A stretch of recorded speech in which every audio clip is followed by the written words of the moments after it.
लोगों की देखा देखी घर से निकले थे यूपीएससी की तैयारी करने को। लेकिन शहर आकर तैयारी करने वाले लोगों से मिलने के बाद अपना पोटेंशियल पता चला तो प्री ही निकल जाने की उम्मीद वाली लिस्ट में नीचे से भी कहीं नहीं था हमारा नाम। अब घर से शहर की तरफ निकल कुछ रास्ता भी तय कर चुके थे, तो घर वापसी बिना कहीं सिलेक्शन के तो कर ही नहीं सकते थे। अरे भैया, यूपीएससी को एक सुंदर कन्या ही समझो। इसके चक्कर में हम अच्छे अच्छों को बर्बाद होते हुए देखें। कुछ नहीं यार, यूपीएससी की तैयारी करने से पहले कोई छोटी मोटी जॉब में सिलेक्शन ले लो, फिर इतनी कोई टेंशन वाली बात थोड़ी ना है। अरे भैया, तुम बीएड करो, टीचिंग में सिलेक्शन लो, फिर आराम से यूपीएससी की तैयारी करना। भैया हमको तो लगता है ई महीने वैकेंसी आ जाएंगी। मरीज को डॉक्टर बचाता है और डॉक्टर को उसका आत्मविश्वास। लेकिन आज सरकारी नौकरी की तैयारी कर रहे बच्चों को सिर्फ और सिर्फ एक ही उम्मीद ने बचा रखा है, इस महीने वैकेंसी आ जाएंगी।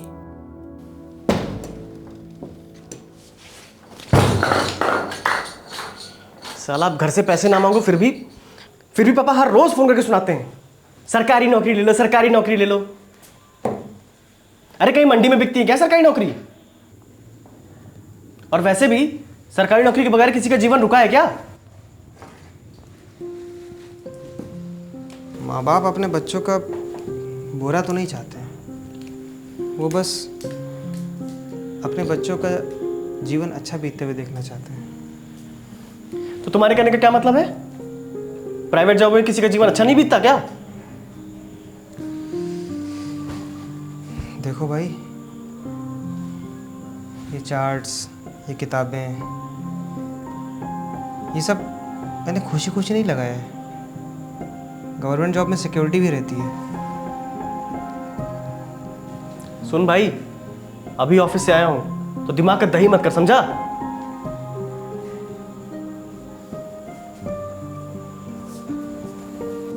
देख भाई, गवर्नमेंट जॉब एस्पिरेंट है, दिमाग तो वैसे ही खराब रहता है।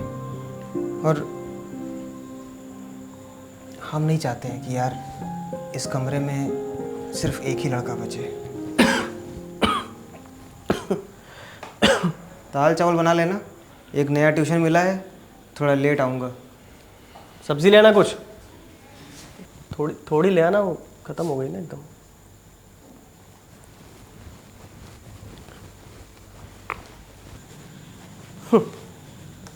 हमको प्राइवेट जॉब में सिक्योरिटी ना होने का ज्ञान दे रहे थे और खुद टुकड़ों में ट्यूशन पढ़ा के खर्चा चला रहे हैं।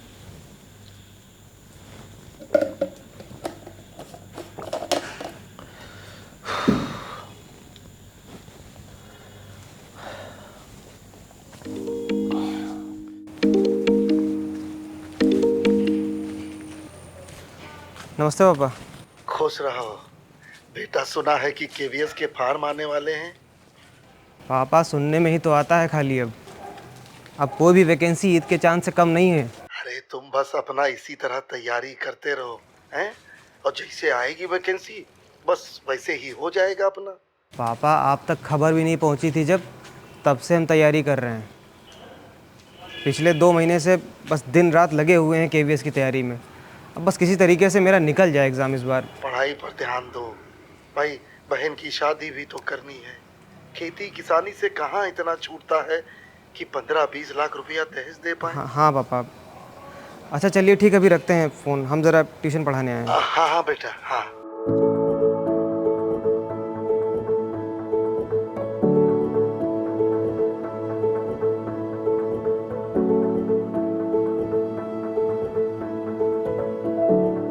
राहुल,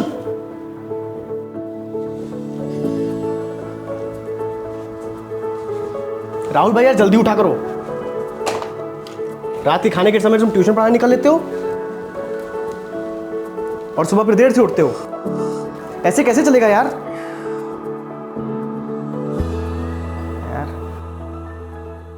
पहले हम रात भर पढ़ाई करें, फिर सुबह उठ के तुम्हारे लिए खाना बनाएं, फिर तुम उस खाने को खाओ, फिर ऑफिस जाओ।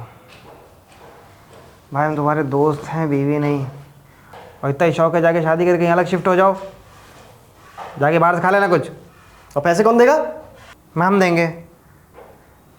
जब तुम खा रहे हो तो पैसे तुम ही दोगे ना। रात में तुम भी बाहर खाओगे ना तब पता चलेगा।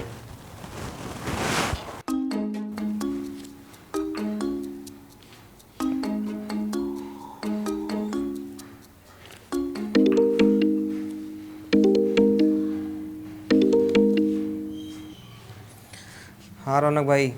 अबे भाई आखिरकार KVS PRT की वैकेंसी आ गई। सच्ची में?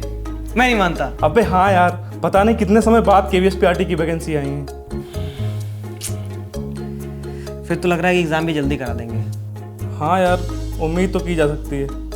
चलो ठीक है, अभी रखते हैं फ़ोन, ज़रा आप भी चेक कर लें। अच्छा सुनो, शाम को चाय की टपरी पे मिलते हैं। ठीक है, अभी ट्यूशन पढ़ाने निकलेंगे तब मुलाकात करेंगे, थोड़ा पहले निकल लेंगे ट्यूशन से। ठीक है, बाय। बाय।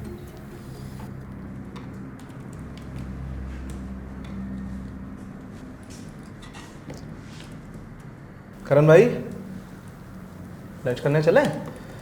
यार आशुतोष भाई आधा घंटा और लगेगा, ज़रूरी फाइलिंग निपटाना है इसको। ब्रो 3 बज गए, अब क्या डायरेक्ट डिनर करने का प्लान है क्या?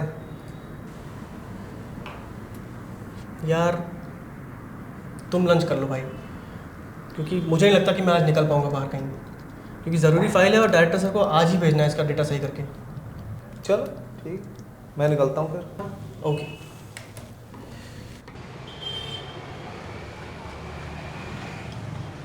KVS PRT भर दिया है?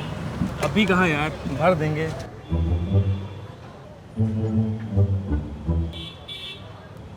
जाओ घर तक छोड़ दो।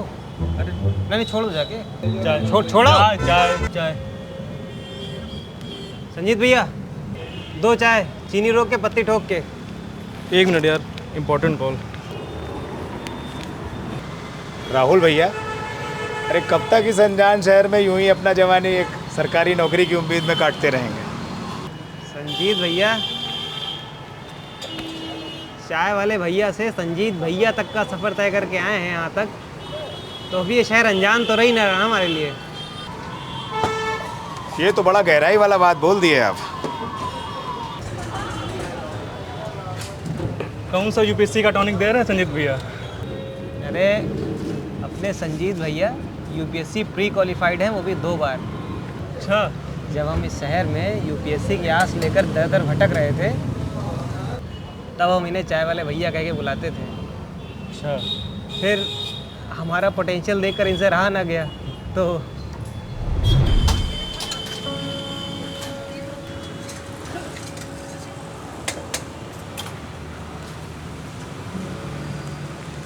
चाय वाले भैया कहाँ हैं? कितना चाय?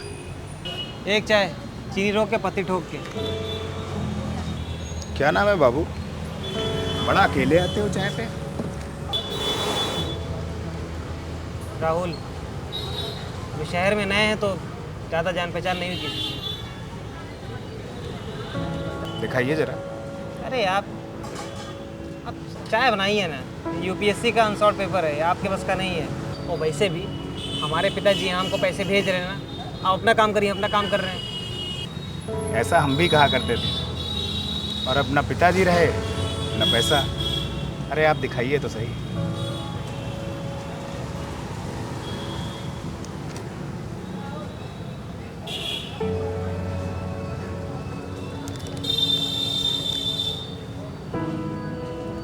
कितना गलत गलत करके आए हो राहुल बाबू। साला 8 महीने से तैयारी कर रहे थे, जो सब पढ़ते हैं वही हम भी पढ़ के गए थे, और सबका यही पेपर अच्छा हुआ, बस हमारे सारे क्वेश्चन गलत हो गए इसमें। राहुल बाबू, एक बात ध्यान रखिएगा, न कपार का लिखा न हाथ का लिखा, होता वही है जो राम का लिखा। तुम UPSC का सिलेबस ठीक तरीके से समझ ही नहीं पाए, और UPSC की तैयारी कर रहे हैं ऐसा जितना लोग बोलता है ना यहाँ पे, उसमें से आधा लोग उसके सिलेबस को ठीक तरीके से समझ ही नहीं पाता है, और जो समझ जाता है वो ठाए से UPSC निकाल ले जाता है। तो मतलब हमको UPSC की तैयारी नहीं करनी चाहिए? अब मन है तो छोड़नी भी नहीं चाहिए, लेकिन बैकअप प्लान जरूर रखना चाहिए। और बैकअप अगर नहीं होगा तो फिर हमारे जैसा हाल हो। आपके जैसा मतलब? हमने भी 2 दफ़ा यूपीएससी का प्रीलिम्स निकाला, फुल एटीट्यूड में घूमते थे इन्हीं सड़कों पर, लेकिन कोई बैकअप ना था। और हमने कभी सोचा भी नहीं कि कल को अगर किस्मत ने मुंह मोड़ा तो हम कहीं के नहीं रहेंगे। चाय? अरे चाय की प्यास तो हम बुझा देंगे राहुल बाबू, लेकिन यूपीएससी निकालने की प्यास तो आपको ही बुझानी पड़ेगी। आप चाय बनाइए ना, हम अपना बैकअप बनाएं, प्लीज आइए। अरे हम तो यहीं के थे राहुल बाबू, तो चाय की दुकान खोल लिए, लेकिन आपके माई बापू जी से आपको चाय बेचते ना देखा जाए।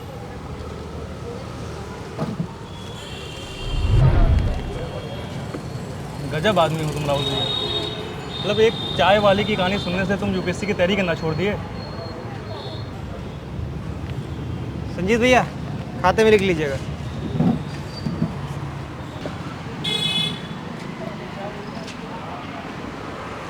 अरे चाय वाले के कहने से नहीं, बड़े भाई की सलाह से हमको अपना पोटेंशियल दिख गया था।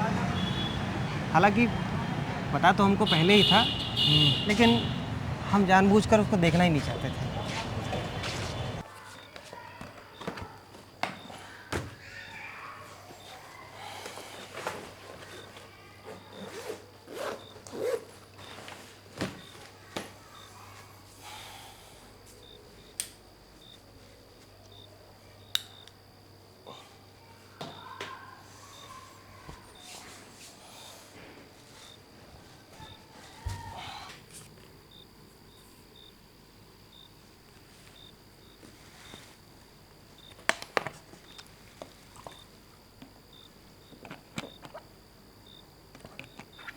करण, भाई पानी की बोतल पास कर देना जरा।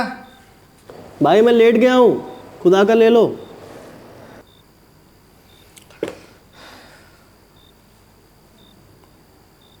केवीएस के फॉर्म आए, ये नहीं कि पढ़ाई कर ले मन से तो निकल जाए।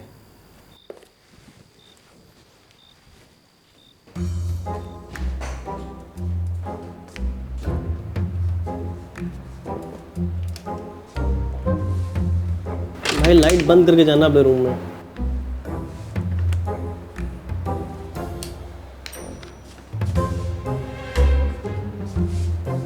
अबे करण, भाई अभी सही मौका है, तैयारी कर लो। साथ में मिलकर केवीएस पीआरटी में सिलेक्शन लिया जाएगा। अबे क्या मतलब है यार उधर? वैसे भी पेंशन तो ख़त्म ही हो गई है और इधर ठीक ठाक पैसा मिल रहा है, तो क्या सरकारी नौकरी के पीछे भागूंगा यार अबे तुम्हारे माँ बाप भी तो यही चाहते हैं ना कि तुम एक सरकारी नौकरी करो और जीवन में थोड़ी स्टेबिलिटी लाओ। पेंशन हो ना हो, कम से कम एक डेफिनेट टाइम तक कोई तुम्हें जॉब से तो नहीं निकालेगा। हाँ तो भाई प्राइवेट जॉब में भी कोई किसी को बिना गलती के नहीं निकाल देता है। और मैं तो कहता हूँ यार, अगर निकाल भी देता है तो अपने स्किल्स पे काम करो, थोड़ा दिमाग लगाओ और अपना भी काम शुरू करो। अगर एक्सपीरियंस होगा ना तो कहीं तो जॉब मिल ही जाएगी। अबे जो ऑफिस से आने के बाद इतना फ्रस्ट्रेट रहते हो ना, केवीएस में सिलेक्शन हो जाएगा तो दिमाग से सारी टेंशन दूर हो जाएगी तुम्हारे। भाई मैं अपनी जॉब से बहुत संतुष्ट हूँ, तुम अपना देखो क्या करना है और क्या नहीं, ठीक है? और लाइट बंद करते हुए जाना अपने रूम में। ओए, मेरा केवीएस में सिलेक्शन हो जाएगा ना तो सिर्फ अफसोस करते रह जाना, अभी समझ में नहीं आएगा तुमको। अबे यार फिर से लाइट नहीं बंद की, क्या दिमाग खराब करके रखा है?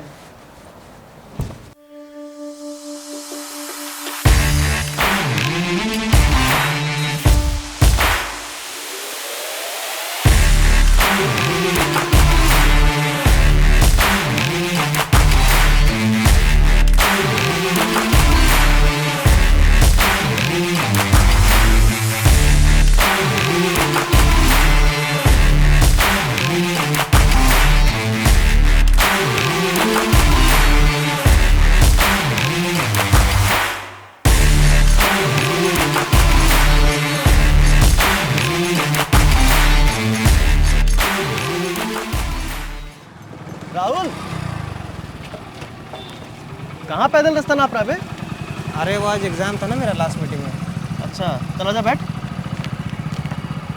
रूम पे ही जा रहे हो ना? अबे अब तुझे अपनी ससुराल लेके जाएंगे क्या? चला जा बैठ।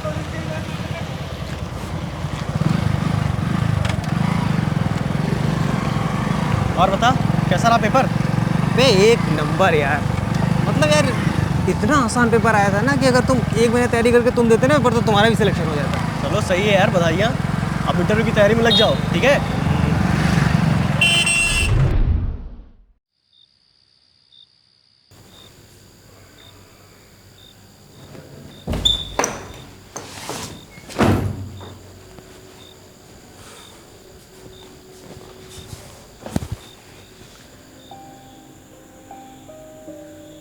भाई कल जॉब ढूंढने चलेगा क्या?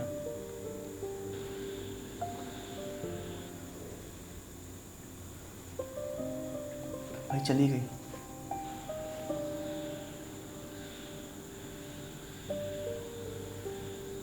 करण, रात सबसे घनी सुबह से ठीक पहले होती है। अक्सर लोगों की नींद उसी वक्त टूटती है जब उनका सपना पूरा होने वाला होता है।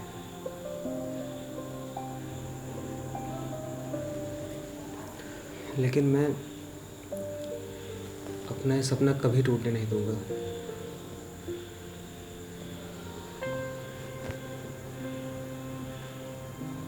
अब तो हम सब भी मजबूत हो रहे हैं। अपने एग्जाम में एक फेज और बढ़ा हुआ मान लिए, कोर्ट केस। यहाँ बस दो ही चीज़ें तो टाइम से होती हैं, एक इलेक्शन और दूसरा उसका रिजल्ट,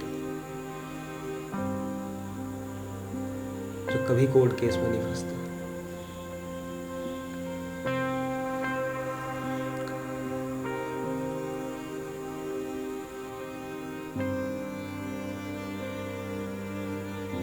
जब जिसका मन किया बोल दिया, बीएड वाले योग्य हैं पीआरटी के लिए।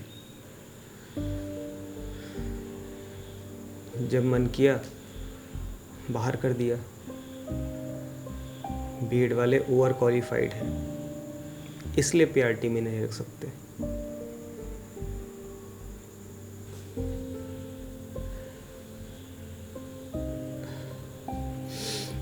क्या फर्क पड़ता है? क्या फर्क पड़ता है किसी को कि किसी के पिता ने अपने बेटे को खेत गिरवी रखकर बीएड कराया हो? क्या फर्क पड़ता है कि किसी गरीब पिता ने ब्याज पर लोन लेकर अपने बेटे की बीएड की फीस जमा की? क्या फर्क पड़ता है? क्या फर्क पड़ता है?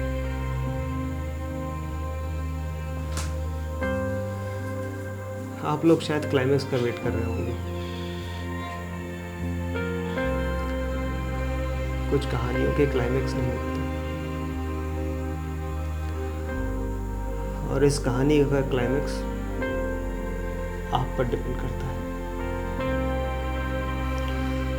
जिस दिन आप सिलेक्ट हो जाएंगे समझ लेना मैं सफल हो गया।